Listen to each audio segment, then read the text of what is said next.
The most engaging, impactful, informative, and entertaining talk show ever.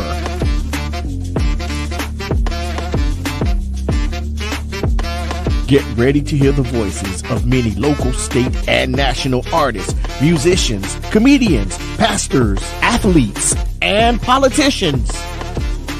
It's time for South Florida Live with Jeffrey Brown.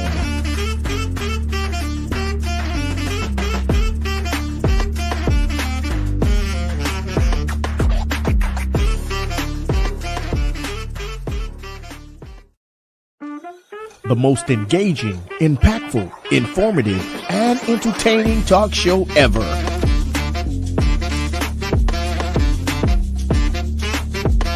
Get ready to hear the voices of many local, state, and national artists, musicians, comedians, pastors, athletes, and politicians. It's time for South Florida Live with Jeffrey Brown.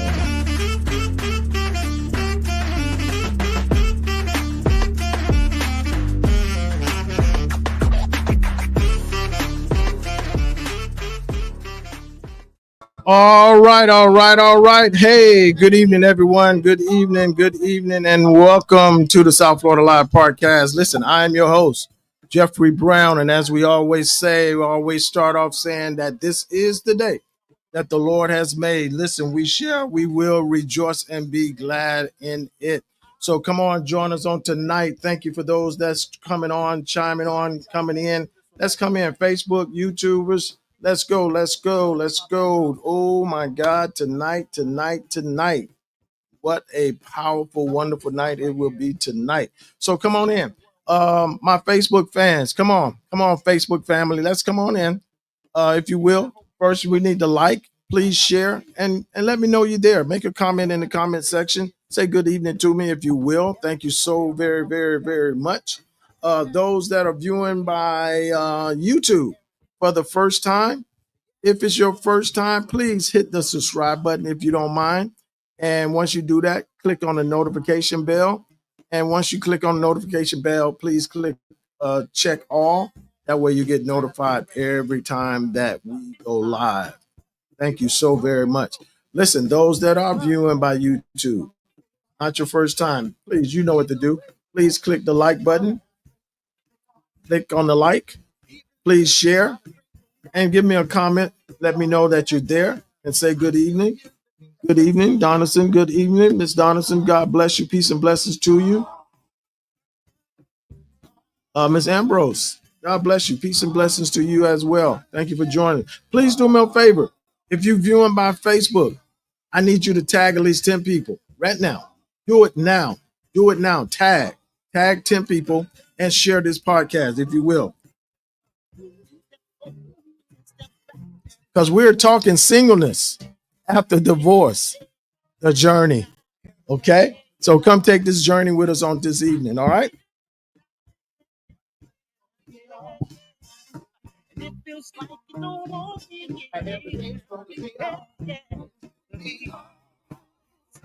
gonna be yeah.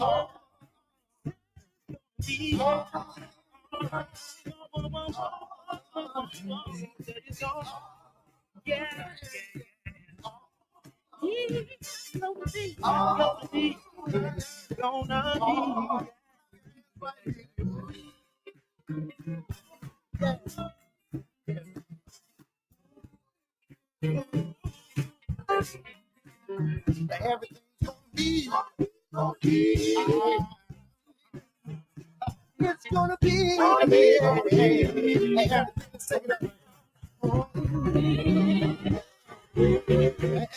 All right, once again, let's go, YouTubers. Let's go, Facebook. Good evening, Elberhard. Cassandra, Elberhard. Oh my God. Good evening to you. Peace and blessings to you. Ms. Roundtree, peace and blessings to you. Ms. Dean, Kamika, God bless you. Peace and blessings. Thank you for joining us on tonight. Please share this podcast. Please share tonight. Go ahead and tag some people. Go ahead and hit the share button if you will. Would you do that for me, please? Hit that share button. Hit the share button. Please share. Share. We need everyone sharing. All right. We need everyone sharing tonight. Sabrina, God bless you. Peace and blessings, my sister. God bless you. Thank you for joining us on tonight. Please, YouTubers, please share. Please share. Share, share, share. Throw some comments in there for me, if you will. Let me know you're there. Thank you so much. Tonight, it's a special edition, y'all. It's going to be powerful. So there are some folks that you know don't want to miss this. We're talking, yes, we are talking singleness after the divorce, the journey. Let's talk about it. Yeah, praise. God bless you. Peace and blessings. Thank you for joining me on tonight.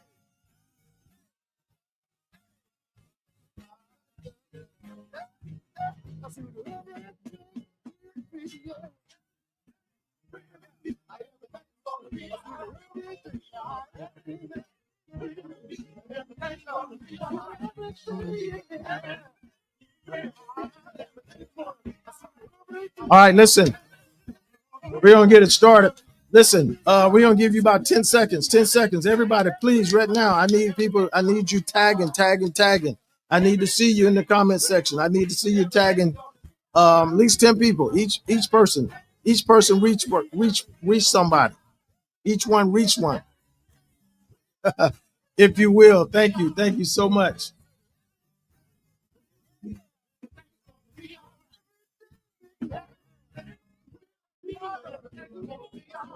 Miss George, God bless you. Peace and blessings to you. Thank you for joining us.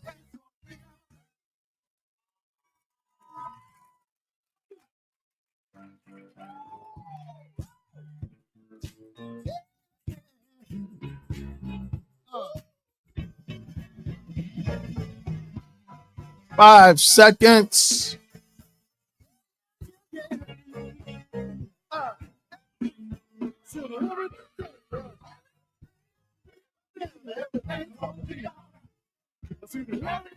Shell Knight, God bless you. Peace and blessings to you. Thank you for joining us. Thank you for tagging someone. Appreciate that.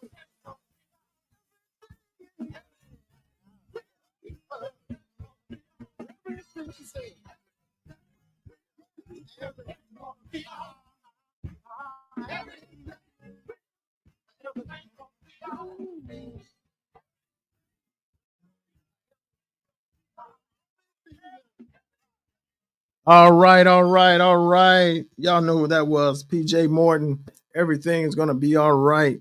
We're believing that. All right. Hey, listen, thank you once again for joining us on this evening special edition. We are talking singleness after divorce. The journey. Yes, the journey. The journey. So, once again, those that are viewing by Facebook, please tag someone. I need you to share, please. Everyone need to share right now. Please share. Please share. This is going to be a powerful, this is going to be one of my most powerful episodes. I just feel it in my spirit. It's going to be one of my most powerful episodes on tonight. We're just going to take the journey with my special guests on tonight. Hey, listen, we're just going to walk it. I'm going to let them walk it. And I got a few questions that I want to throw at them. So hopefully after tonight, after this is over, that this is going to actually help someone that may be going through this process that we're going to talk about, the singleness after divorce. From reading up on it, studying that it's a tough journey, both for men and women. Tough journey. So we're gonna have the conversation, okay? Hey, listen, thank you once again for everyone that's joining us on tonight. Thank you for sharing. Thank you for tagging.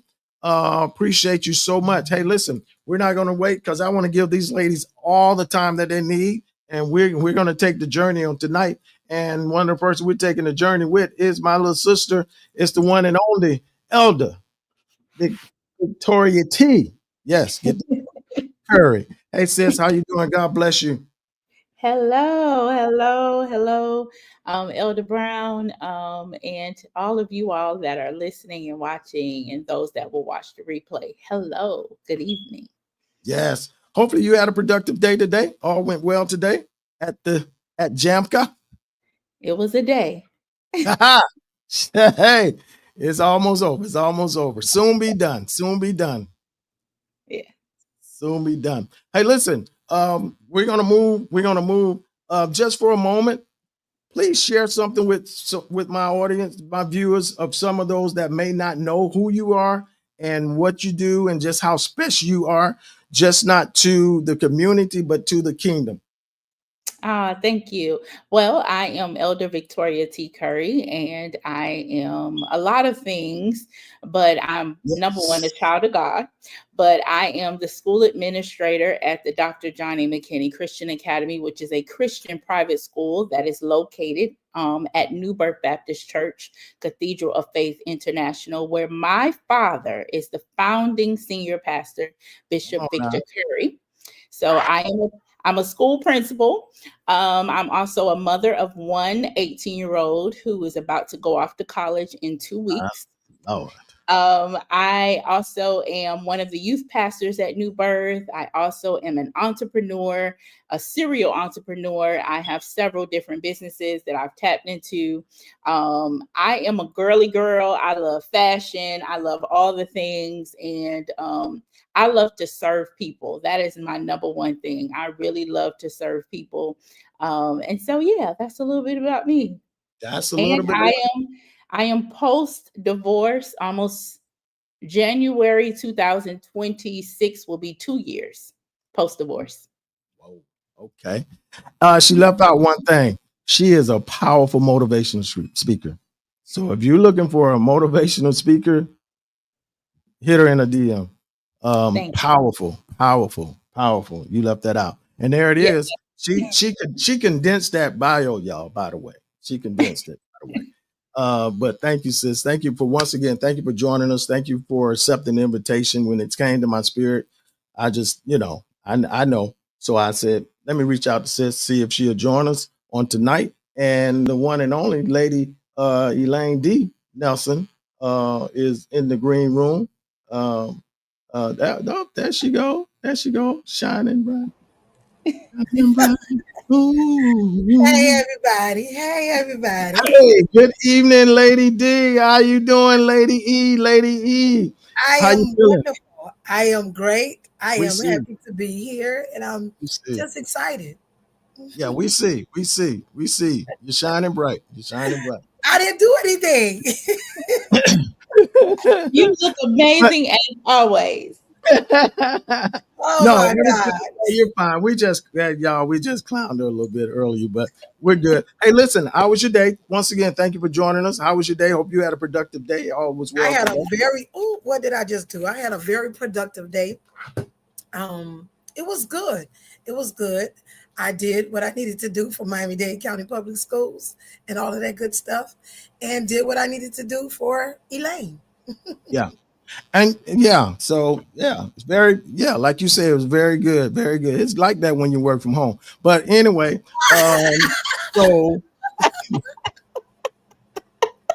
I was uh not going to tell that. uh it's peaceful and all that. You ain't even got to change your clothes. But that's good. That's good. That's great. That's great. You had a wonderful day. I know you are the lady of Miami, South Florida, Florida. It's not too many people that don't know Lady E. Yes. But just for those that may not know, please share with them just who Lady is. I know she's a songbird. Okay, I'm gonna let you tell it. Okay, so there are people that do not know who I am. So Mm, we're going to say that. I am Lady Lane. I am Lady Lane D. Nelson. I am the second oldest of six children. My father and my mother. My father, he has transitioned to be with the Lord. My father and my mother was parents. I am a servant of God. I love people. I love to serve. I love to worship. I am the CEO of Life Behind Closed Doors. Life Behind Closed Doors is an organization that was birthed from me being a domestic violence survivor. This year, April, made 10 years of me being a survivor of domestic violence, and I am super happy and give all glory to God. I am an author. My book is on Amazon and it is titled The Hidden Rage by Elaine D. Nelson. I am the lead singer of the Miracle Lights, who have been singing for over 40 years. So catch us sometime next month, because we are going to be doing that next month. I do have another entity inside of Life Behind Closed Doors that is called Out of the Box. I am the praise and worship leader of the Harvest Church under the great leadership of Gregory D. Thompson, and I have been there since 2008. And I just love people. I am better known as the godmother of South Florida by way of Pastor Victor T. Curry, because I'm sorry, by Pastor Mark Cooper, because he did give me that name. Pastor Mark Cooper, please excuse me. He did give me that name, the godmother of South Florida. I just Fitting. love people, and I am who I am. Yes, well fitting, well fitting. She doesn't look like a godmother, but well fitting. Um, I'm she, a she grandmother too. Stop it. A grandmother of three, I mean, four beautiful girls. Four beautiful girls. So yeah. but yeah. Wow, we said condensed, but we know it's a lot. That's tough. That's a tough job to condense, but we understand. We understand. But yeah, you mentioned about Lady Smell, right? You mentioned. No, I did not. Oh, come on now. Okay, so You gonna tell it all? Tell it all. I do have a business that is called Lady E Smell Me. I do sell essential oils for men and women, the men, the women, and unisex smells. The oils, I love oils because some sprays, if you're like me and you have very sensitive skin, some of them burn you. So because I have went through multiple cases of being burnt by sprays, I just transition over to the oils and say, let me see how this works for me. So I'm doing it for everybody else and anyone that would love the essential oils. So, lady, you smell me? Hit my DM. I got you. Mm.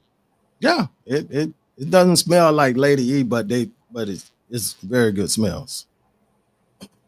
So let's get into this.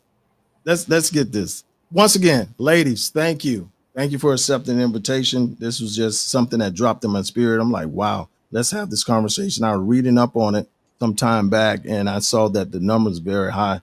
And a lot of times we don't talk about it. And we know the church definitely don't talk about this. So we thought we would talk about it. Okay. So once again, tonight is a special edition, everyone. Hope you're ready. Hope you're set. Hope you're ready to hear what's about to happen tonight. It's going to be something special tonight. So you don't want to miss it. Once again, those are viewing Facebook, please share this podcast and please tag someone right now. Please do that now. And also, those that are viewing by YouTube, please, if you will, go ahead and share also. Hit me up in the comment section. Let me know that you're there, if you will, okay? Because this is a special edition on tonight, and we are talking singleness after the divorce, okay? Singleness after the divorce, the journey, and for me reading, me preparing, there's some journeys that difficult journeys that you take when you're going through divorce. I mean, and like I said earlier, for men and women on both sides, there are tough areas. I'm gonna read something that I wrote that I jotted down in my preparation state, and it says, and y'all can correct me if I'm wrong. Those that are viewing, that are taking this journey now, you are welcome to jump in, make your comments, because one thing about this podcast is about helping and healing. And that's what we want to do, because I understand that I may be going through something, don't mean, and because I'm just going through it, don't mean I'm the only one going through it.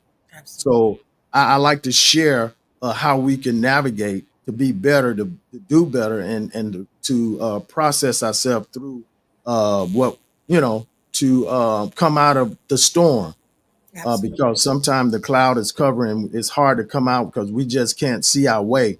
But sometimes we need a lifting, we need a helping hand, we need someone to share with us just how to take that journey to get past the storm. Okay, so I wrote this down. It says it has been said that that divorce is never the chapter anyone dreams of writing in their life story.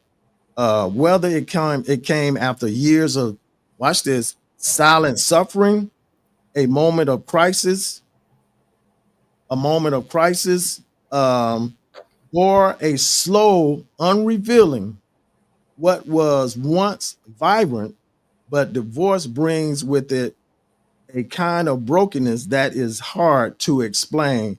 Watch this, especially for Christians and church folks. Do we start there? What did that statement that I just um shared, Victoria? Oh, you back.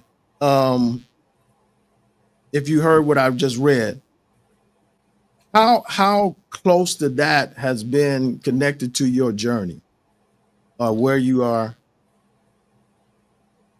So let my Elaine answer because I heard the end of it. Okay, okay. I'm gonna read it again. I'll read Oh, it again. I'll read it again. It has been said that divorce is never the chapter anyone dreams of writing into their life story. Whether it came after years of silent suffering, a moment of crisis, or a slow unrevealing of what was once vibrant, exciting, and uplifting and loving. But divorce brings with it a kind of brokenness that is hard to explain, especially for Christians. yeah, absolutely. If I can be very candid and honest, I think the one of the reasons why it's so hard for Christians, divorce is so hard for Christians and those that are in the black church specifically, because I can't speak to what goes on in white church because I only know what happened in black church. Right. But I think one of the reasons why it's so hard is because a lot of us felt pressure to get married. Mm, And because we felt pressure to get married, when it doesn't work, the shame is 10 times more. mhm. The failure that you feel is 10 times more. It's magnified Mhm. because when I talk to people that are not of the church, they get divorced and they move right on. Right. They cry, Right. it's a little sad for a little bit, but they move right on. But it's something about divorce in the church, in the black church, that is like a stigma, that it is brought with so much shame. And I really do believe it starts with the fact that there's a lot of pressure to get married. Right. There's a lot of like, oh, y'all had a child out of wedlock, y'all better get married. Oh, y'all been together too long, so y'all need to get married. And so the Yeah. pressure of it, when we're not sometimes always ready, Right. or we're trying to do this thing right and we're not trying to burn. So there's this pressure to get married, and we don't really know each other. We don't really understand the magnitude of marriage. We don't understand the partnership that comes with marriage. We don't understand the financial literacy that you need to Mhm. have to be married. We don't understand all of the things that come with it. Then when it does end in divorce, it's 10 times worse because there's so much pressure Right. behind getting married. Right. And if I could say the last thing, marriage is put on such a pedestal in church. And so it's like if you ain't a part of the married crew, then you really haven't made it yet. And child, We live to learn. we live there We because live to learn. Yeah. Yeah. yeah. Lady E, what you have something you like to express or see something that what I just read that connects with your journey or your past journey of your leading into your divorce. Well, as daughter said, we as people that have been raised in the black church, we see our parents and we see other people, and as much as they say burn, burn, burn, burn, burn, and we wind up getting married to somebody that we never vetted. We never got a whole description of who they were, who they are, and what they're all about. And then if I can always speak for myself. I did it the first time because mama said where y'all going? And he said, oh, we're going to get rings. And I'm looking like, we are? So then we wind up 6 months later getting married. And I don't, we didn't know each other. We did not know each other. So that's where we have to just slow down.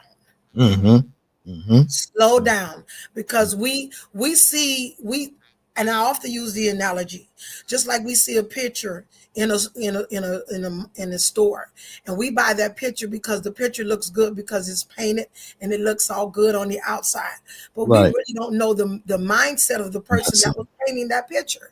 We don't Right. know what they were going through when they were painting that picture. They could have had all kind of demonic spirits going on when they were painting that picture, but Right. yet still we bought the picture. And that's what we do now today. Right. We get the picture of them that they give us, but then once we get on the inside and learn that picture, it's like, wait a minute, baby, that brush was dirty. Right. Right. Right. I mean, I'm with you. I hear you in that. That's the thing, because I had a it came at me when when my son was born, and it was like, oh, you get. I'm like, why I'm doing that?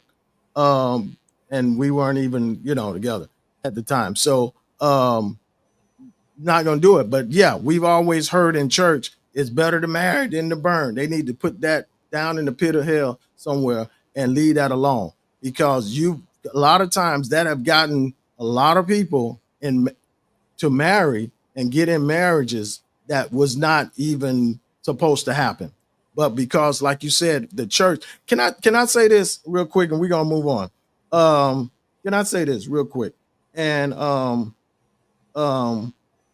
we talk about a lot in church. We hear a lot preached in church, but we really don't have a lot said when it comes to the steps, the proper steps. I heard you say something, Victoria, that we see it, but we don't know how to um, go through the proper process of preparing ourselves for marriage. And the greater illustration that you use, Lady E, is that with the painting, we see them painting, but nobody taught us how to paint.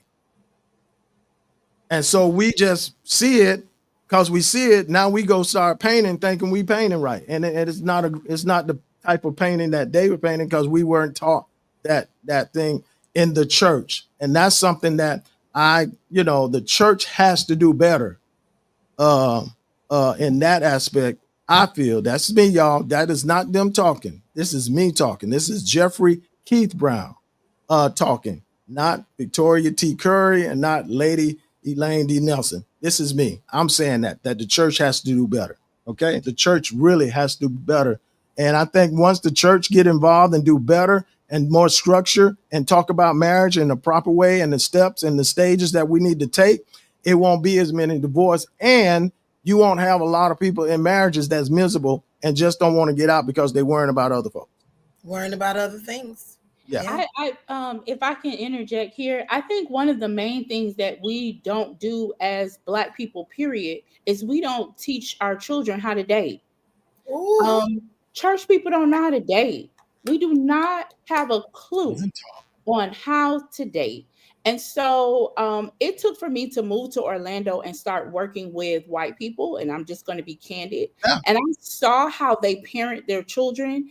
I mean, 13 and 14-year-old girls, they go on group dates. They, oh yeah, my daughter went with, her group of friends and I was there, but, with parameters, but they're teaching their daughters how to date, how to interact with the opposite sex. Young boys are learning how to interact with the opposite sex. And I was just like, oh yeah, I never did that. I had to sneak. I didn't start really dating until college, publicly.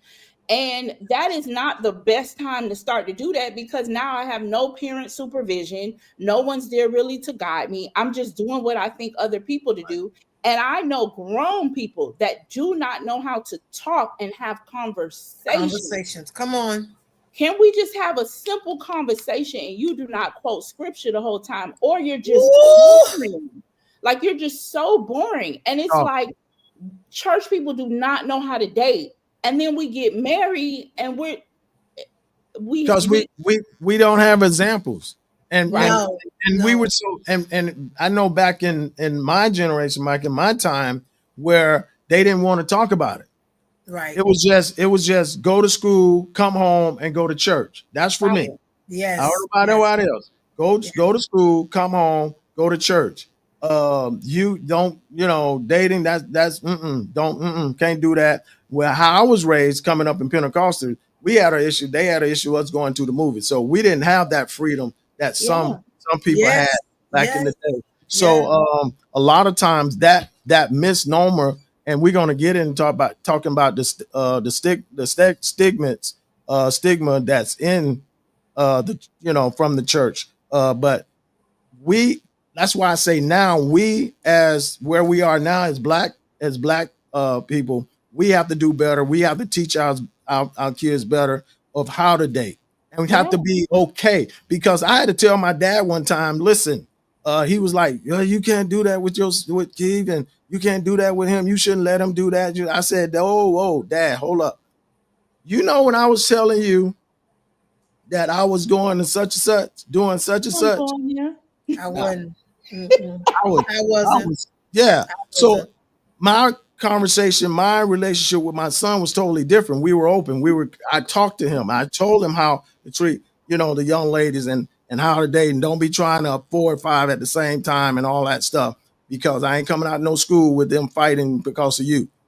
So he learned that, to say, hey, no, I'm seeing this person, we can be friends, stuff like that. But we didn't teach our kids. A lot of times we weren't taught at my age group during my time how the proper procedures, the proper way of dating. So we just picked it up off the street, and just, what they on the job training. Yeah. Yeah. Yep. And that's what it was. Just on the job.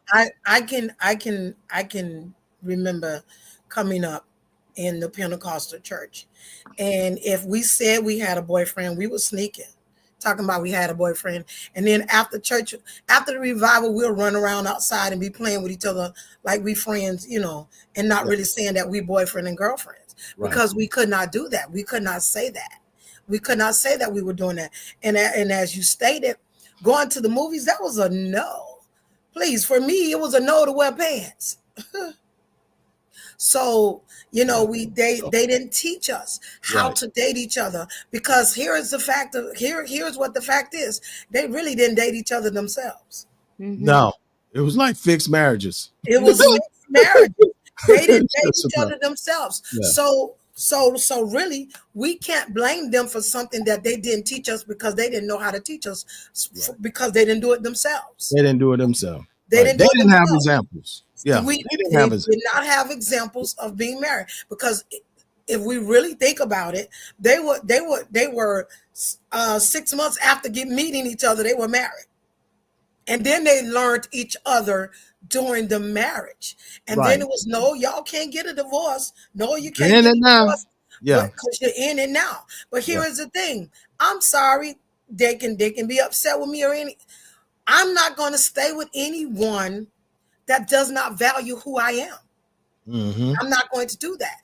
Why should I be with someone if I ask, do you know why you're with me? And they tell me, no, I don't know. So why are we here? Wow. When I ask the question, why are you with me? I don't know. Wow.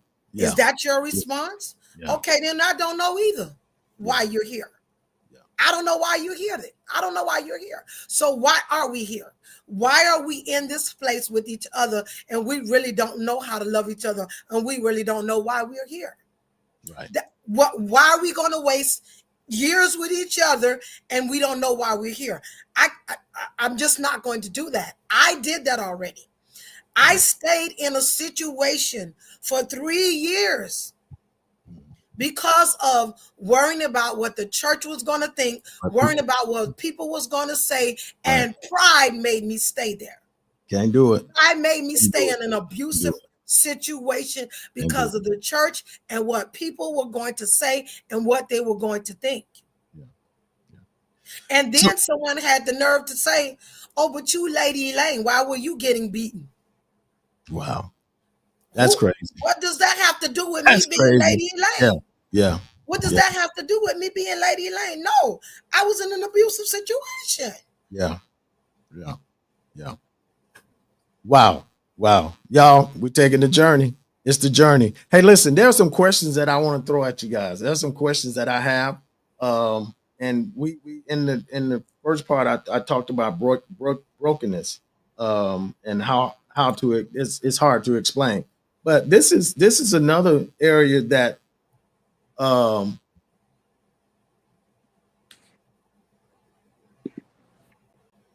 you keep flying away from us. You ain't liking us today, huh? I don't know what's going on because my phone is working, but my laptop keeps going out. But it's okay. All right, but we're here. We're here. Hey, listen, this question. Check this out. Um, were there times, both of you, were there times of silence? And if so, how loud was the silence? Okay. Listen, this is what I'm saying. This is what I'm saying. Listen to what I'm saying. Other words, after the final signature was signed, the courtroom is empty. Your friends that were supportive, they've started on their normal routine. You know, and now you're left in this unfamiliar place where you weren't there before, and it is said because it is said that the time of silence is the hardest time. So I'm gonna ask y'all, were there times of silence? And if so, how loud was the silence? Because we're talking about you're down by yourself, you're in the house alone. There's no laughter that used to be laughter. There's no communication that used to be at least a little conversation. Your phone is not buzzing to say, I'm on my way home or how was your day? There's just nothing now but just, the usual that you normally would hear. Uh, was there silence, and if so, how loud was the silence? For you, I'm gonna go with the recently. She fresh new. So, uh, Elder Curry, the silence was there silence, and if so, how loud was the silence during that time? So, this might be controversial, but I was so excited about the song. And I cannot fake that. I couldn't wait for it. I looked forward to it. Um, I was excited. So, Oh God. now I'm not going to say that there were not moments of loneliness, that there were not moments of, oh my God, I'm really out here single again. But I won't say that it was loud. I really welcomed it. Yeah, I mean, and that's one thing where so that means um the silence was in your soul. Yeah, because It was in your soul of once having somebody, but it wasn't like no. I think Um, for a lot of people, I mean, I can only speak for myself, but just in this journey and all this other stuff, I think for a lot of people, the day that the court stamps the divorce is, you left a long time ago mentally. Um, you you separated in your mind well before the courts even get involved. And so, usually by the time that it's a court stamped, you have already mentally moved on. That's not the case for everyone, but I find that that is usually the case. okay, Lady, how about you? Was there any silence, and if so, how loud was it?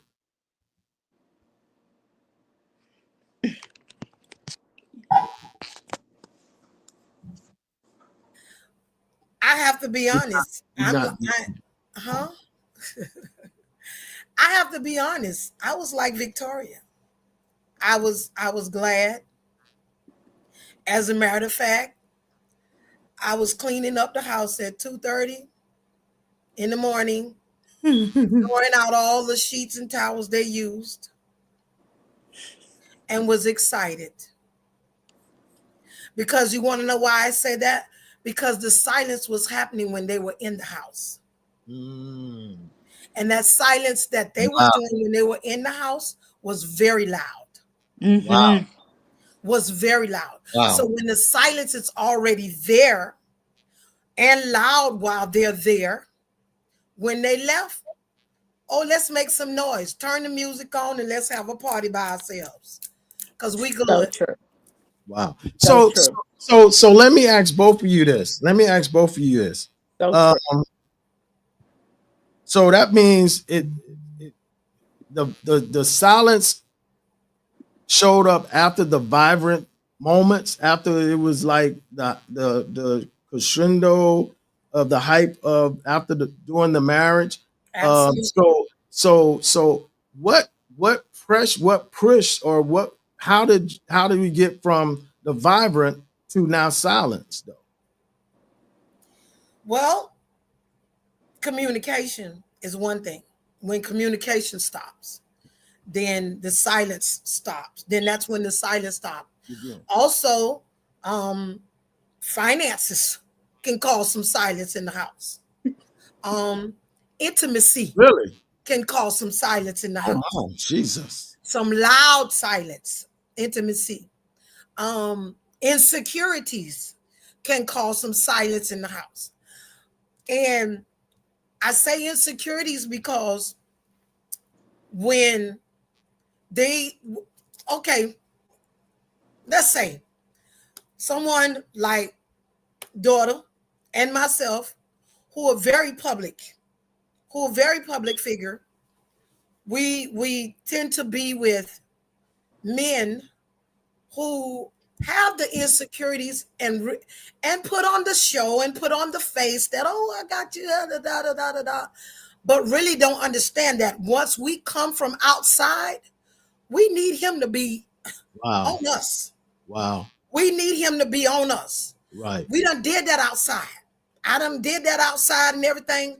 I need you to be in my face. I need you to be on me because I need you to take that outside away from me. Wow. I need you to be in the moment with me. Because once I come in the door, outside is null and void. I need you to be on me like, hey, baby, I got you.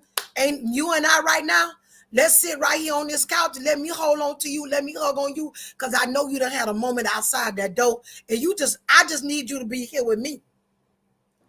And they never get it. They never understand that. Like, yeah, we may be public figures. We may be in outside that door. But once we come in the house, we need you to be with us mentally. Right. And take us away from that outside door. Not that we don't have to see about some things that is outside, but yeah, just know, hey, I need you to talk to me, but don't talk to me outside. And Victoria said something earlier about men that just want to talk about Jesus. Yes, I love the Lord, but I don't want to talk about Jesus for an hour on the phone. I don't want to do that. And I've had that Okay. All right. Yeah. Can I piggyback on that for Yeah, a go second? ahead.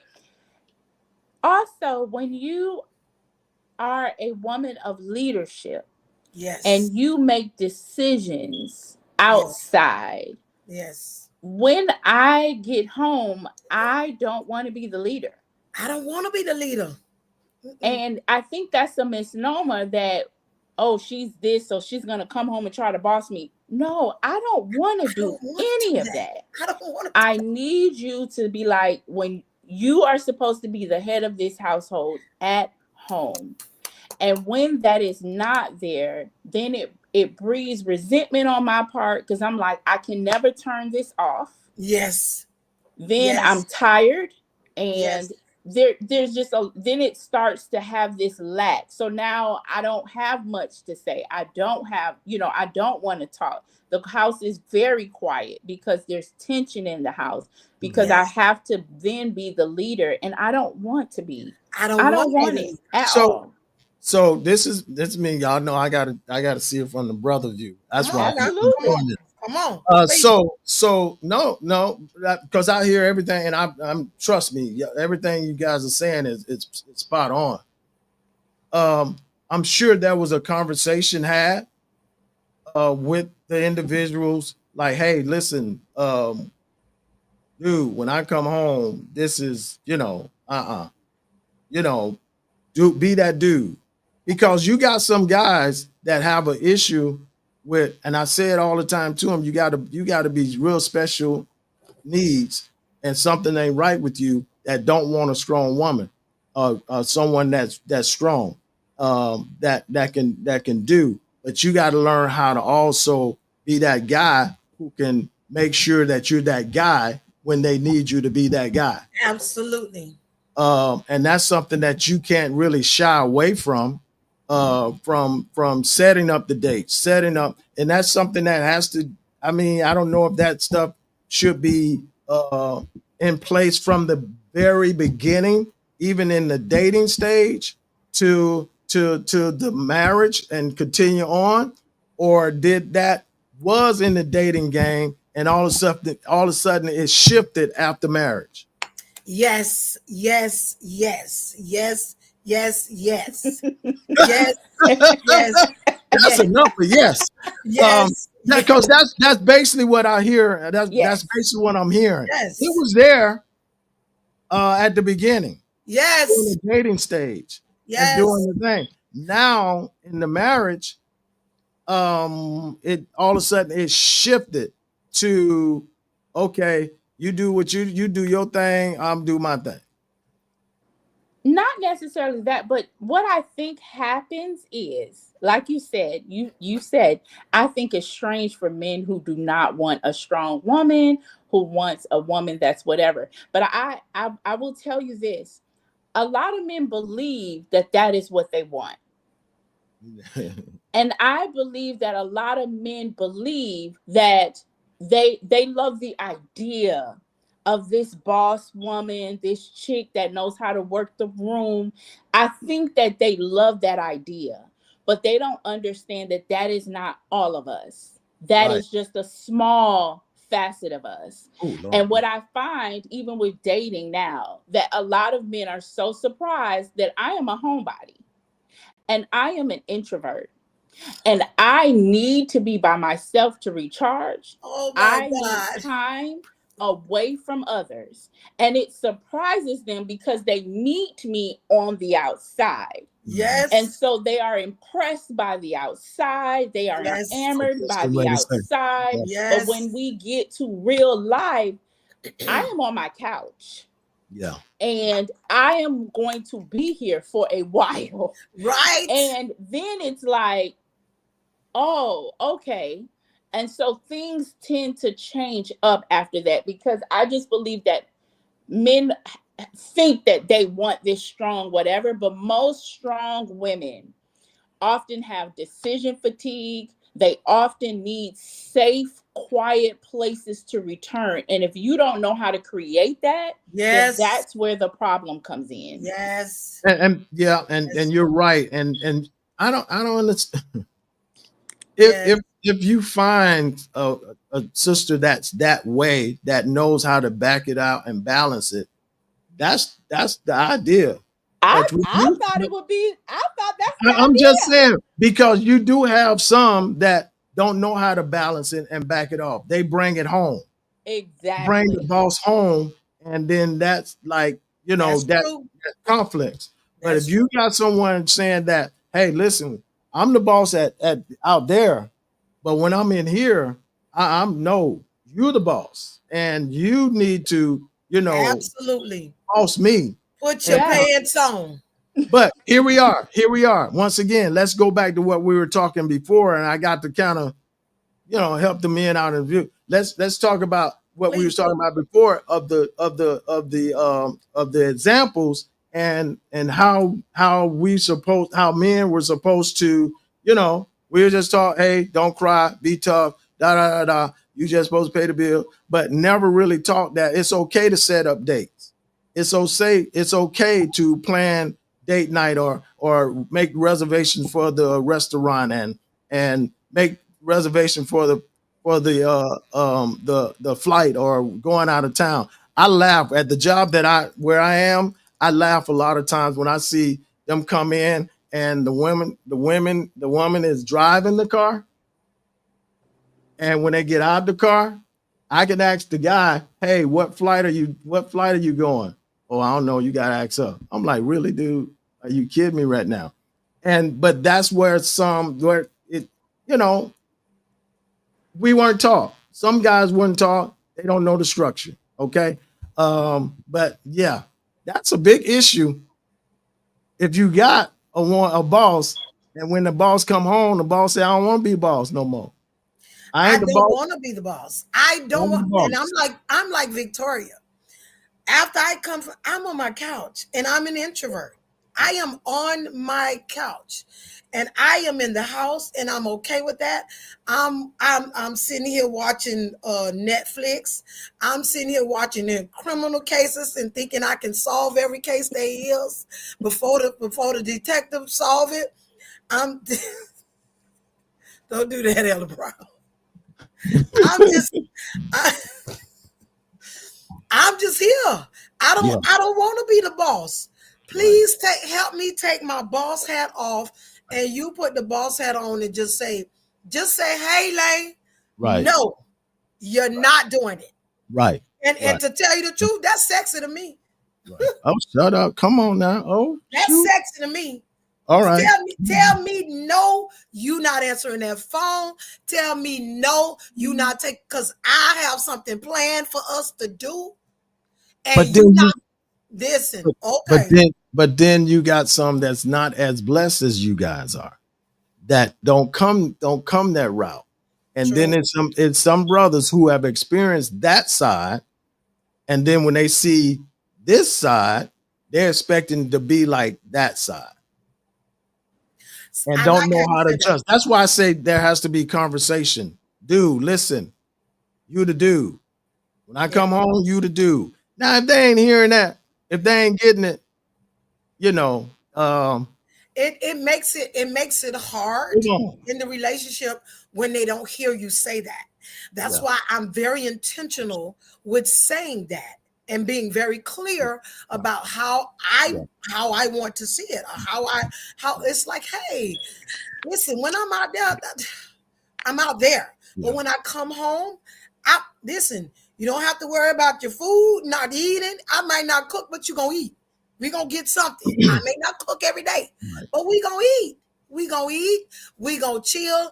And I don't want to be like, oh, where we going to eat at? No, tell me where we're going to eat. Make the reservations and right, tell me where we're going. right. Because I'm going. But then again, talking with the gentleman, he was like, because he did all of that and it was not appreciated by her, now he doesn't know how to kick that back in because it wasn't appreciated by her. Mm, He doesn't know how to kick that back in. So now he has this reservation of even trying to start a relationship with someone and then knowing how to do that. It's like, well, is she going to appreciate that? So mm. I understand what you're saying because there are some women that Yeah, don't know how yeah. to, that There does are not some. know how to They don't know how to appreciate balance the it. men Yeah. doing that for them because they don't know how to, hey girl, hush your mouth and let that man do it. Yeah. And just because, oh, and he shared that, he shared with me that she didn't like a pair of Dunia and Burke shoes that he bought. Oh, I don't like those. And she took them back and got the money back. And I was Wow. like, please go get me a pair and I'm gonna show you I'm gonna wear them. Please. I But am yeah, going I to mean, wear those for you. And I'm gonna show you how good I'm gonna look in them. And I'm gonna let you take me out on a date in these shoes. yeah. Hey, listen, we hit this a little earlier. I think we just dabbled on it, so I'm skipping down to it. About shame, about the shame. How did you overcome the shame, and how did you do it in a graceful way, in a quiet way?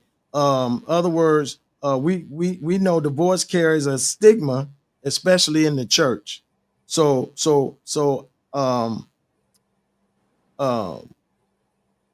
how did you get over it? How do you deal with it? How did you handle the shame? Because I don't know if you experienced it or you had it or you felt it. Because there's time that you find yourself wrestling with shame and not from others, but sometime within. Um, so I'm a little quirky and different in this. I didn't necessarily feel shame with my divorce. I experienced and dealt with shame when I got pregnant out of wedlock. And that may be because my parents are divorced. And so therefore it was not like this surprise, or it wasn't something that we've never dealt with in our family. So I didn't have a lot of shame surrounding divorce. What I was surprised by is um how many women uh were inspired by me choosing myself. That surprised me, that I become, not become, but I've been an inspiration to women who were able to see this church girl get divorced and do it in a graceful way. I don't have to bash my ex, my former husband. I don't have to get on social media. It don't have to be drama. It doesn't have to be any of that. We can move separately, and he can move on and I can move on, and it can be done that way. And it's been more of an inspiration than it has been me dealing with shame. um I think the only thing that I really dealt with that would be like, uh, what affected me the most was my self esteem, which was very surprising to me because I've always been very confident. My self esteem, as well as the ability to trust my decision making, because I felt as though I thought I was making a good decision. I pride myself on making good decisions, right? I move in a certain way. And here it is. This was not a good decision.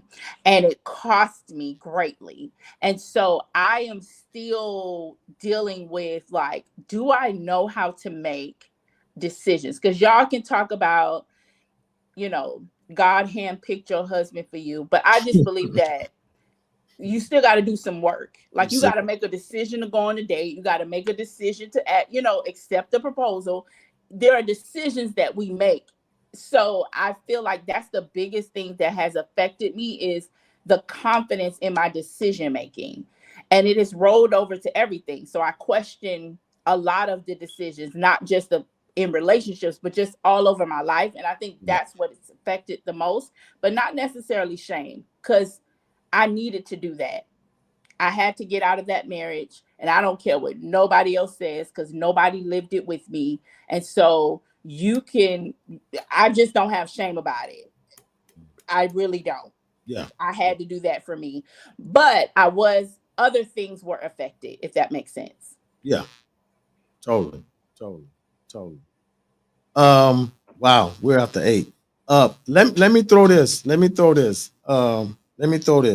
If there was a healing needed to happen from a wounded heart, what was the process, Lady E? What was the process that you may have took if there was a healing of a wounded heart? Your heart was kind of broken in a way, even though you like, hey, I'm kind of like good, but somewhere there has to be, a little hurt. How did you process yourself through that healing process? What was the healing process for you? The thing for me is that I had to forgive myself. I had to forgive myself for even allowing myself to be in that situation, being in that situation again, and forgive myself for not knowing why I did that.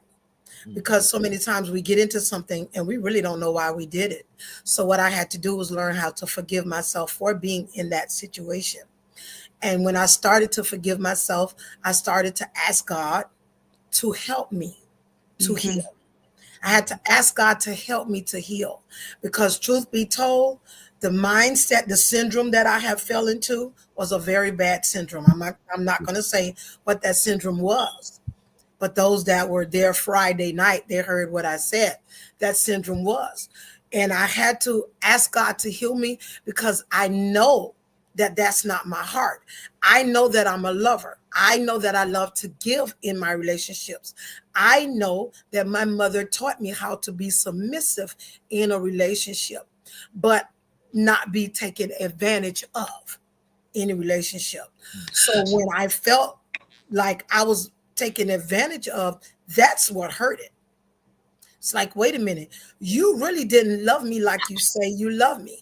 And I'm like, I like what Victoria said, is that I don't have to bash them. I'm not going to call their names. I'm not going to bash them on social media because, at the truth be told, there was some good days. Mhm. There was some good days.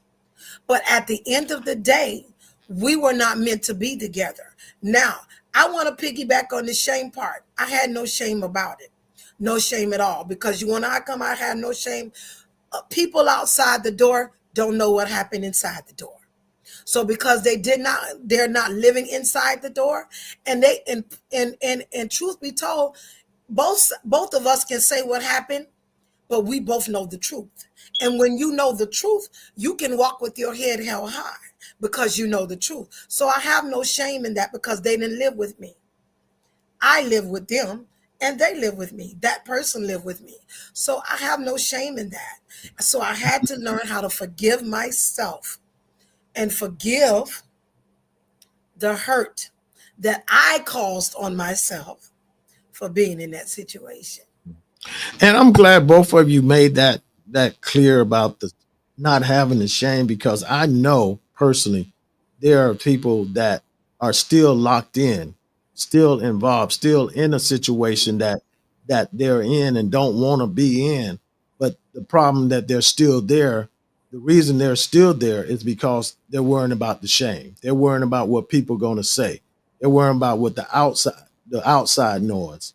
And like you said, I should it it shouldn't. I don't care about outside noise or inside whoever, because you don't know what's going on inside.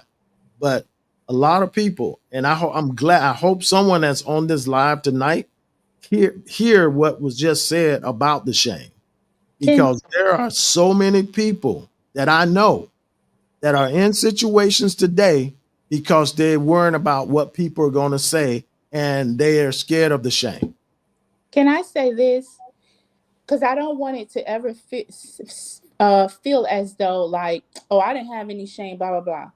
I arrived to that, okay? And what people don't understand is my divorce was a 3 to 4 year process, in the sense of the first thought of, oh my God, this isn't good, was 4 years ago, right? 4 years before I got divorced. So so then you say, well, how do you stay for 4 more years? We were married 7 years. Year three, I knew something wasn't right, but I stayed 4 more years is because of I'm a very public person. Our marriage was very public. Our wedding was very public. My father's name is very public. So I arrived, by the time I got to, hey, this is not going to work, I couldn't feel shame because I had dealt with the vacillation of back and forth. So I don't want it to feel like there was no moments of like, oh my God, what are people going to think? Because that is a lie. Of course, I thought about that. Of course, I thought about, oh gosh, people are going to know that this didn't work out and what that may look like. Right. But I want to encourage you, if you're on here and you're vacillating, sometimes you have, and I'm not an advocate for divorce, but what I'm saying is if the situation is to the point where you are losing sleep, I was losing hair, I was gaining weight, I could not keep a job, okay? I could not focus, I could not pray, I could not do any of those things, then you need to figure out what it is to choose yourself. And that's where you get to the place of, I can't be ashamed of choosing myself. I simply chose myself. I simply chose my health. I simply chose the betterment of my life. I can't feel ashamed about that. Right. But I don't want it to be said like, oh, I woke up one day and yeah, I don't want to. No, I had to arrive to that. But when I did, baby, can't nobody shame me about that. So that I'm glad she said that, because for me, it was, like she said, it was, for me, it was a year of, here I go again. Mm-hmm. Here I go again. And searching myself. Like, here I go again. Like, and I had to say, you know what, Lane? It is what it is. It is what it is. Yeah. You're going to have to pull it up Yeah. and be okay with your decision that you make for yourself to be happy. When you get to a point where you sit in your car and you don't want to go inside the house, that's a problem. Mm-hmm. That is a problem. Yeah. That's a problem. And you're staying in that because why? Mm-hmm. You don't want to go in. right. Like she said, you're losing. You can't focus. You can't pray. And maybe, oh, pray. No, you don't. You're not thinking about praying. You're thinking Right. about, why am I hurting so bad? Mm-hmm. Why am I hurting so bad? So for a year, it's like, here I go again. People gonna be like, well, you just did this. No, but I'm not gonna stay in it because y'all want me to stay in it. And I'm not happy. Yeah. I'm not doing that. I'm not doing that. I did that. I did that with my abuser. I stayed for people. And the shame, I wasn't doing that again. Yeah. We're gonna close with this. Wow, we're at 10 after. I'm gonna close with this. 2 4 questions that I want to ask you guys. One is that how are you now embracing your singleness after divorce? How are you now embracing your singleness after divorce? And can you, or are you at the place now that you have hope again without fear? Other words, you're open to dating again or getting back out there again. So once again, how how are you now embracing your singleness after divorce? And do you have the hope of shut up, girl? You know what? Do you y'all a mess? Do you have hope of maybe trying it again? Um, I couple of things really quickly. I I knew immediately that I wanted to be married again because I do not feel as though I had the opportunity of being a wife. Ooh. And I really want to Oh, be a Jesus. wife, right? So I want the opportunity to be a wife. So I want to do it again. However, the single streets are ghetto. They're very ghetto. Come here, say that again. Please break it down. Break it And down for us. Break so it down for those that don't understand what you just said. it is it is Scary. scary. There are a lot of pretentious people. There are a lot of liars. There are a lot of people that do not know themselves. There are a lot of people who want to play games, and all of that, that want to have multiple relationships, but also still be with you. And it's just like, huh? So it's ghetto. However, I do have hope. I am dating. Um, and so I do have hope. I have one thing that look how he looking. One thing that this is my big brother, so I already know he And you finna have put approval from mom. We'll have this conversation later. we have Will you have approval from mom? I know. However, I it's not easy. And it is not for the faint of heart, especially if you live in South Florida. It's just not easy. A lot of people pretend down here, and baby, I don't have time to pretend. I drive a Chevy Trailblazer. I am not trying to impress you. Do not try and impress me. My bills are too high to be trying to impress anybody. Okay. And I need you to come with that same energy. So it is a little ghetto, but I do have hope. One thing that I've always just been, I'm thankful that God has given me, because I know it is, I think it's a gift. I have the gift of optimism. I don't care how far I fall. I don't care how bad it is. I'm going to be down for a little bit, but there's something that rises in me that I just believe there are better days. I just believe that I can have everything that God has ever wanted me to have. And I have been that way my entire life. There are battles that nobody knows that I have fought.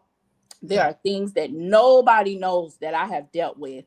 But I promise you, I just have optimism. And I believe that I will love again. I believe that I will be a wife again. And it will be a forever thing. And so that's where I am.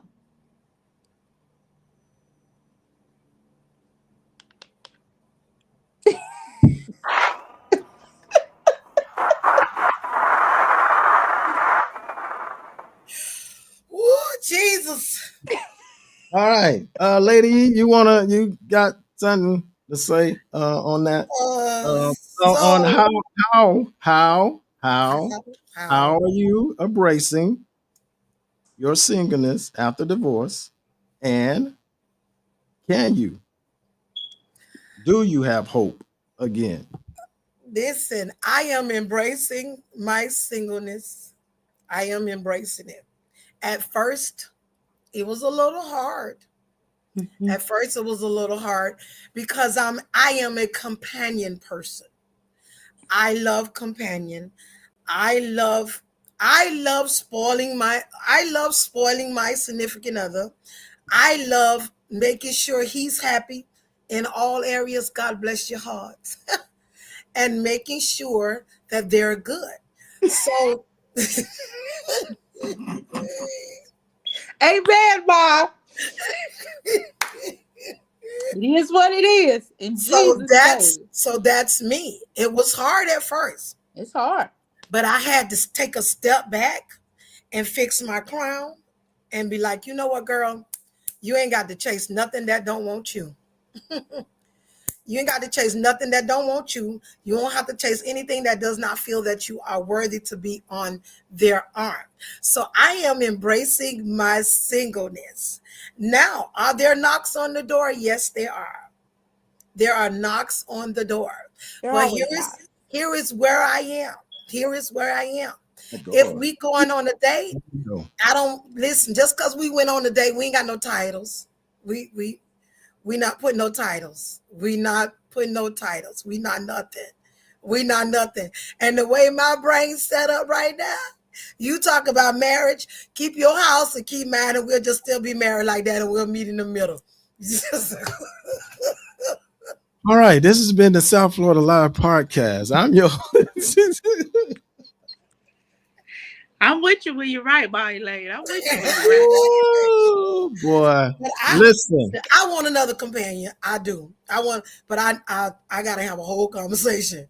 Because other than that, you stay in your place, I stay in mine, and we'll meet in the middle. Who house we gonna meet at? Okay, let's do it.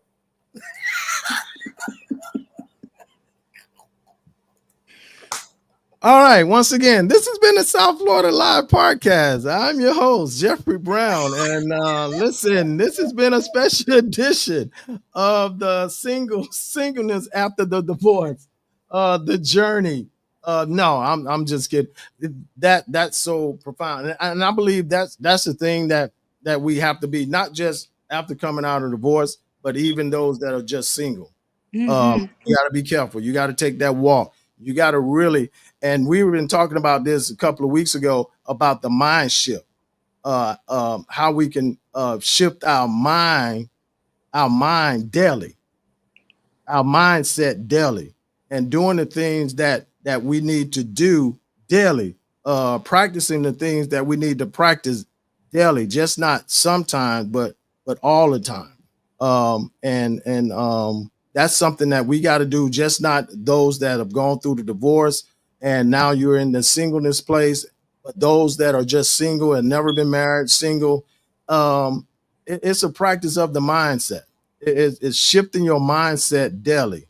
on the things that you need to really focus on and stay committed to and dedicated to, and knowing your identity. I heard I was going to rediscovering your identity of who you are. But I said something the other week that we have to maintain our identity even in when we're dating or when we're involved and when we're having conversations.